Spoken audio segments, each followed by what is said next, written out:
painting without wondering what the woman second from the right is listening to her on her iPod. I like to think it's a podcast of some sort, something vaguely amusing, touching her lips. The other nice thing about Collins Street, of course, is it has a Paris end, which isn't true of all streets.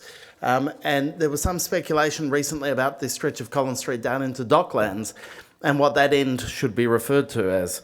If anyone has suggestions, do feel free to send them in. It's the Geelong end, obviously, but not in contrast to Paris, of course. Dr. Leslie Cannold's expertise is gender and inspirational leadership. Her public contributions in these areas have earned her awards for Australian Humanist of the Year, and she is one of Australia's most influential public intellectuals. She is also not here. I could have opened with that, but I thought I'd build up to that. We thought, in keeping with the gender balance of the artwork, we would have one of our two women speakers not actually physically be here tonight. Unfortunately, she's been called away, but we were able to film her contribution to tonight's proceedings. And so I think, without further ado, Dr. Leslie Cannold. You don't need to applaud, she's not here. Hi, everyone. Great to see you tonight. I'm so sorry I'm not able to be here in person, but I'm incredibly pleased that the NGV has allowed me to speak to you via video and speak to you about John Brack's painting Collins Street 5pm, and in particular about working women. So what I'm going to do is I'm going to talk, make just some comments about the women in the painting and the position of working women generally then and now. And I'm going to explore the notion, which I think is arguably implied in the Brack's painting, that female equality is the proper goal of the women's movement rather than female emancipation. So let's get going. What does Brack's image tell us about working women in the 1950s, which is when the painting was done, to today? Well, what we can see in the painting is that women are actually there. Arguably in somewhat lesser proportions than their actual representation in the peak hour trudge back in the 1950s. So in 1955, when the painting was actually done, Australian working women made up 34% of the workforce, which was up from 20% in late 1940s. And it's at the moment, it's 46%. So at the moment, 46% of the workforce in 2013 is female, although it's probably worth mentioning that over half of those work just part-time. So you can see that the situation of working women is quite different from then to today, although arguably I suppose not as different as we might want and hope. But certainly it's different in some meaningful ways. So back when this painting was done, there was something called a marriage bar. And the marriage bar actually formally barred women from permanent employment in the public service and in some firms. So after marriage, there was an expectation that women would leave the workforce, go home, raise kids, and certainly that expectation was undergirded by the difficulty they had in actually obtaining permanent, secure employment. So pretty much what you might imagine for the women that we see in the Brack's painting, likely given their age, they're probably like Peggy Olson in Mad Men. They're probably unmarried, which of course because of the mores of the time meant they would have been childless, and that would have enabled them to be part of the full-time workforce in a way that if they were married, it would have been harder for them to have done because of things like the marriage bar. Now, at that time, when John Brack was doing his painting, women were making 70 cents on every man's dollar. Now, the current gender pay gap is 83 cents.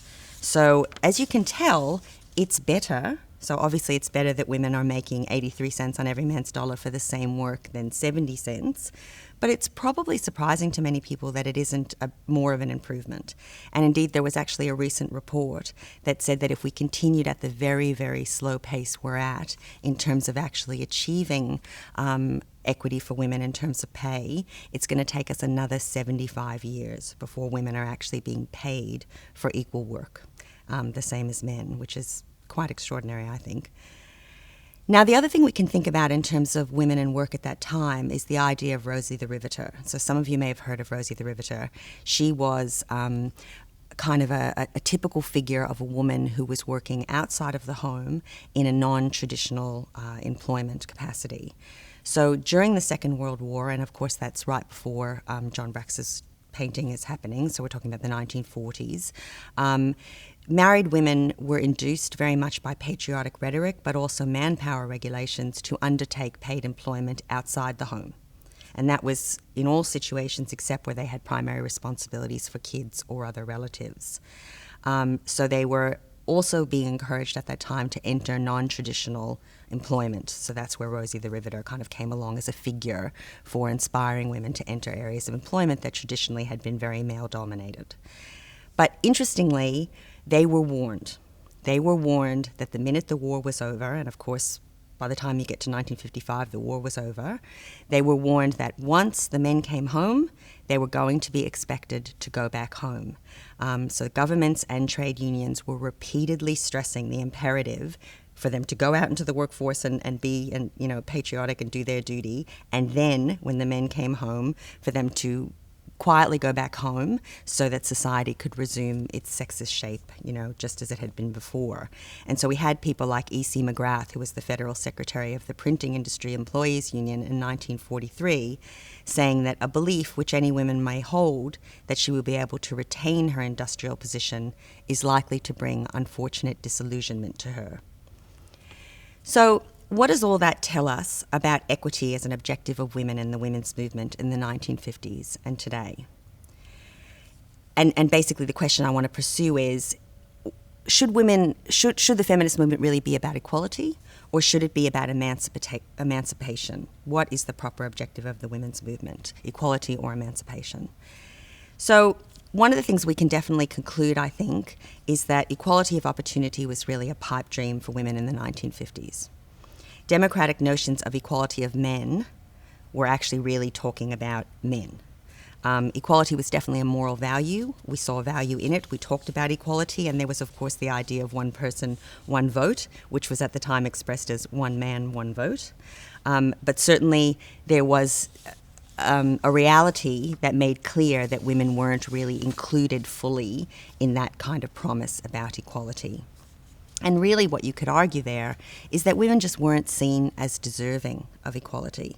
And I think that's really demonstrated pretty well by the Rosie the Riveter story, because really what was being shown with that story is that any argument that suggested that women didn't deserve equal pay or didn't deserve equal opportunity to have permanent employment like men because they were women and there were relevant differences between they and men, which made it so that it was actually not unjust to discriminate against them. They were different in a meaningful way. All of that gets shown to be completely false when all of a sudden women are being encouraged to come into the workforce when it was convenient and then encouraged to move out again when it was convenient. So I think it really exposed it as being a power play and nothing that was really grounded in any kind of relevant differences between the sexes that would justify that sort of discrimination. But of course, that's my point. I don't think it was John Brack's point. And indeed, I think if the Brack's painting was understood as a comment on gender, and I suspect that he really didn't intend to be making much of a comment on gender, but if he was making a comment on gender, it's interesting to wonder what we think he might have been saying. And I think what he was saying, essentially, if he was saying anything, was be careful what you wish for. So as historian Marilyn Lake tells us, by the 1950s, the trajectory of Australian feminism had actually shifted. In the colonial era, a maternalist feminism had grounded its claims to advance the situation of women on their oppression as wives and mothers. And we must remember that in Australia there were very few women in the early years, which meant most women did get married and most women did have children. And so the particular sort of feminism that arose in Australia was very much grounded in the oppressions that women suffered in those roles. But by the 1950s, when this painting is done, a more justice-based claim for equal opportunity and rights had come to the fore. And so essentially what was happening was that there were claims being made that, oh my God, women are fully human and that there's really no relevant difference between them and men that justifies discrimination against them in regard to equality of opportunity when it comes to work or anything else. Now, one critical response to that kind of feminism, that sort of equality-oriented feminism, the most successful strand of which I think we see in the US, is the idea that really women shouldn't be pursuing equality with men in a man-made world with values and consequences that we could argue really are stuffed. And I think in some ways, if we look at the Brack's image, you could say that what he's doing by making these women look very much like the 5 p.m. army, indistinguishable from the men, but certainly not making that 5 p.m. march out of the office look very appealing, that he's basically would be raising a question about whether or not if this is what equality is going to deliver to women, why in the world do they want it? Why in the world is what they're striving for is to join men on the hamster wheel?